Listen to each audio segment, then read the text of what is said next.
Ok, LRC, dimanche 29 mai, s'il vous plaît, à la Bellevilloise. Aujourd'hui, on est avec qu'on ne présente plus, célèbre Kikaman, Crazy, Alliance Crew.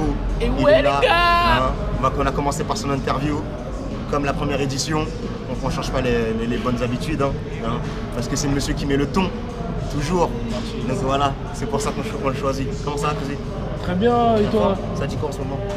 En ce moment, vous connaissez, c'est à Gand, je suis en compagnie avec sur une compagnie pop contempo qui s'appelle Stylistique, qui est basée sur Lyon. Donc là, on est sur un spectacle qui s'appelle Résistance.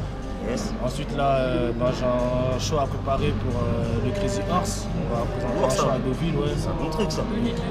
Donc, ouais, il y a plein d'actualités avec le crew, il y a des vidéos qui sortent et tout, et puis préparation pour... On a vu que récemment, là, vous avez repris la page en main, là. Il y a pas mal de vidéos qui sortent, tout ça, donc c'est pas mal, c'est une bonne initiative.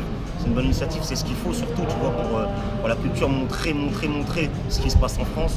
Donc voilà, c'est une très bonne initiative de votre part.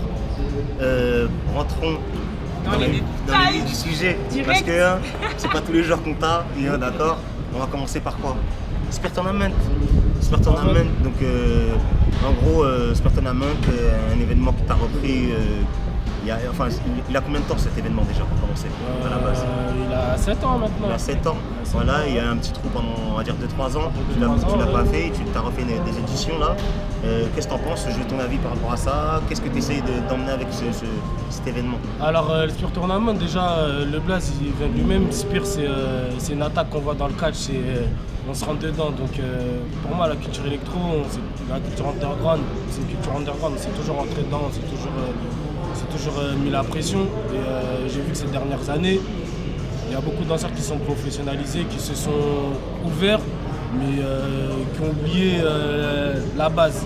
Et la base de la culture électro, c'était le fun, c'était créer des phases, créer son univers et se mettre en danger et se confronter à deux adversaires. En gros, c'est comme un art martial, c'est taekwondo, vs jiu-jitsu, etc. Les différentes écoles. Et pour le coup, Spare Tournament, j'ai fait un événement 100% électro et surtout basé pour les danseurs français et parisiens, parce que la culture électro, c'est une culture française. Et pour moi, la danse électro, c'est comme le vin. Le meilleur vin du monde, c'est le vin bordelais, c'est le vin français. Donc vous pouvez faire du vin au Qatar, en Turquie, où vous voulez. Et ben le vin français, le vin de Bordeaux, le Pétrus ou le Pertus, s'il vous plaît, et ben c'est celui qui est le plus chaud. Et ce que je voulais, c'est que il y a beaucoup de danseurs, j'entends, ça s'entraîne en 104, ça s'entraîne là-bas. Les danseurs électro, on est toujours en mode, ouais, je m'entraîne en soum soum, je fais mes barres en soum soum, que dans le soum soum. Et c'est ce qui fait que la culture, personne ne la connaît. On est tous danseurs, on est dans des compagnies, on fait des pas à gauche à droite. Il faut se montrer. Mais il faut se montrer. Et les danseurs, je trouve que les danseurs français n'ont pas cette fierté-là d'assumer pleinement que nous sommes des danseurs électro et il faut qu'on s'arrose déjà. C'est un sujet, carrément, c'est un sujet qui a été archi tabou pendant longtemps. Plein de gens revendiquaient pas cet effet.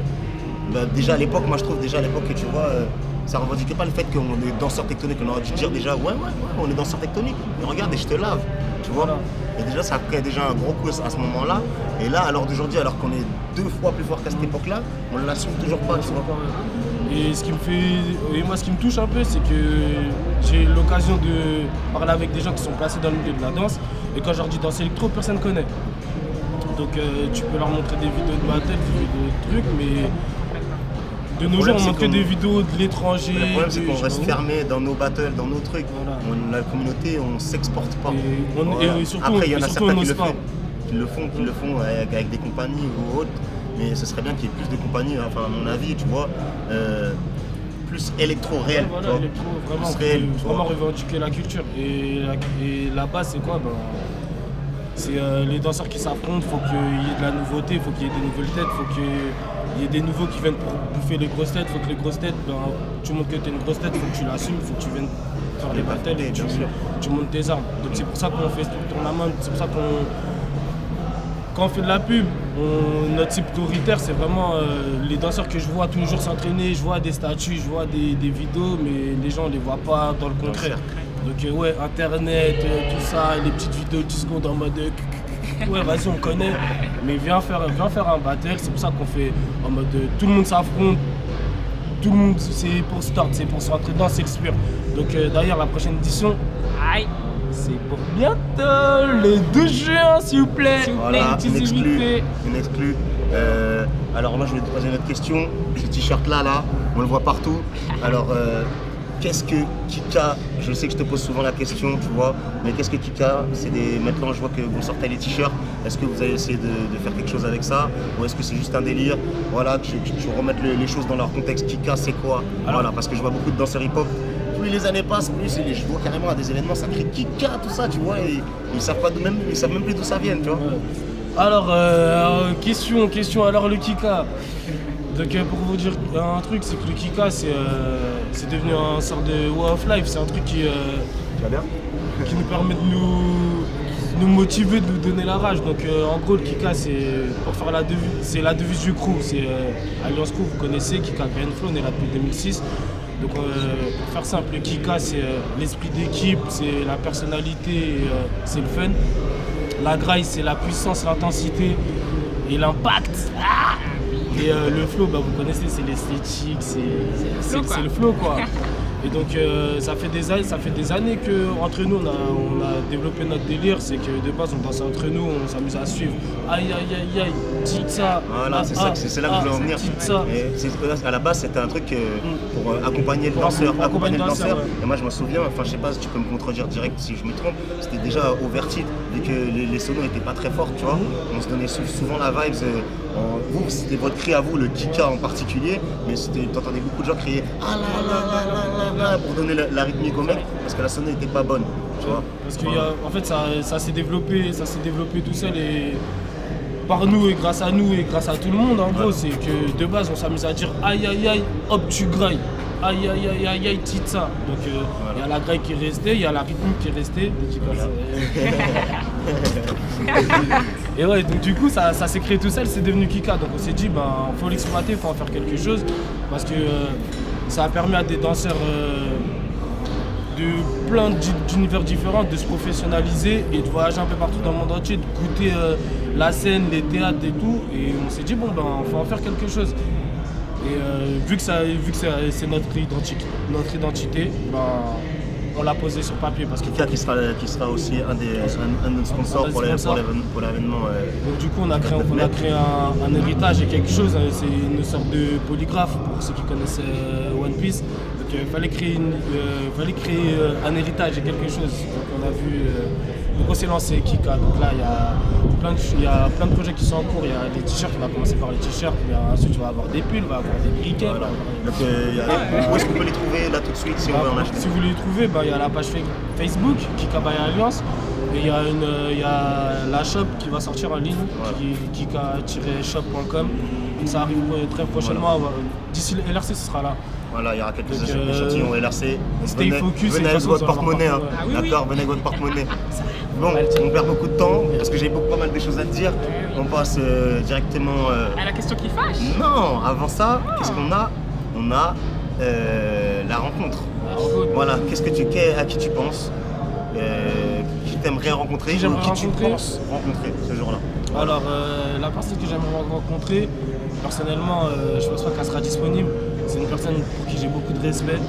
C'est quelqu'un qui a inspiré beaucoup de personnes. S'il y a plein de gens qui sont mis à danser, c'est grâce à cette personne-là. C'est Michael Jackson. En gros, Michael Jackson, moi, j'ai grave kiffé. Je kiffe toujours. C'est un rêve. Il est chiant. Donc voilà. La vraie question surtout, c'est Alliance Crew. Alliance Crew, on a vu que Mactut n'est plus là en ce moment. Il y a certains membres de la Mactut qui sont revenus chez Alliance. Voilà, donc on a pu savoir un éclaircissement sur le crew, qui est dans le crew, qui ne l'est pas en fait. En fait, c'est que, comme vous le savez, c'est que notre crew il existe depuis 2006. Donc on a un noyau dur et il y a des gens qui se sont incorporés autour. Vous connaissez toutes les histoires des coups. Et bosser entre potes, c'est quelque chose, mais bosser avec des personnes qui ont envie de travailler, qui ont vraiment l'agna, qui ont un objectif commun, et c'est quelque chose de différent. Donc il y a le crew, il y a la base, il y a le noyau qui est Alliance Crew, mais ensuite ça n'empêche pas qu'il y a on va pas dire des dérivés, mais des branches parallèles. Donc, en gros, on va pas dire. Alliance Crew, c'est le crew, et puis ensuite il y a d'autres collectifs qui seront à côté, ou puis il y a d'autres personnes qui ont des objectifs personnels à eux, et je suis pas là pour tirer les gens, les garder, je suis pas là pour materner les gens, justement, j'encourage les gens qui ont des projets, du moment que c'est concret, et que tu as un objectif précis et que tu es déter, et ben, c'est avec toute mon énergie, toute ma force que je pousse. Donc que ce soit Mactude, Apollo 13, et j'en passe, et Elite Def Jam, et Mafia Electro, et Blueprint, etc. C'est d'autres choses. Il y a Alliance et il y a d'autres trucs. Donc faut pas forcément se dire partir dans les trahison, coup de pute, langue de bois, langue de je sais pas quoi. Non, c'est. Moi j'ai mon projet qui est Alliance Crew, qui existe depuis 2006. Voilà. Il y a des personnes qui se sont incorporées. De temps en temps, tu fais appel à des gens qui sont extérieurs, mais proches quand même de cette famille-là. Ok, d'accord. J'espère avoir répondu à votre question. Bien sûr. Et vous avez le droit d'acheter des t-shirts Kika, hein. C'est pas parce que tu mets un giga que t'es dans l'Alliance. Hein. La preuve, Jimmy il en a un. Ah, j'en ai un, bien sûr. Et lui elle en a un. J'en ai deux même. Il y a deux carrément. Ok, dimanche 29 mai, on était avec Crazy Alliance Crew. Voilà, soyez là et soyez nombreux. Peace.